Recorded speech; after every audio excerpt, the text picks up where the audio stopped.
အားလုံးပဲမင်္ဂလာပါ2025ခုနှစ်အထိဂျပန်လူဝင်မှုကြီးကြပ်ရေးဘန် immigration နဲ့သတ်မှတ်ထားတဲ့ S1 အဆင့်ရှိတဲ့ language school 10ကျောင်းပြပေးပါမယ်ဆိုတော့ဗောနော်နံပါတ်1အနေနဲ့ ISN language school ဖြစ်ပါတယ် ISN language school ကတော့တချို့ကြတော့လေ International Study Institute ဆိုပြီးတော့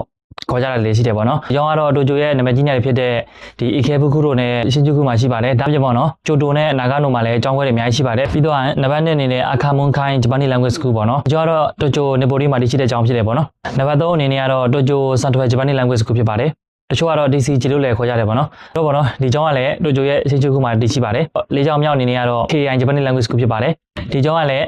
တိုကျိုရဲ့ရှင်ဂျူကူမှာပဲတည်ရှိတာဖြစ်ပါတယ်။ငါးအနေနဲ့ကတော့ ERC တိုကျို Japanese Language School ဖြစ်ပါတယ်။ကျောင်းကတော့တိုကျိုရဲ့နာမည်အကြီးဆုံးလူအစီဆုံးနေရာတစ်ခုဖြစ်တဲ့ Shibuya မှာရှိတာဖြစ်ပါတယ်။နံပါတ်6အနေနဲ့ကတော့ Human Academy Japanese Language School ဖြစ်ပါတယ်။အဲ့တော့တိုကျိုရဲ့ Osaka ရဲ့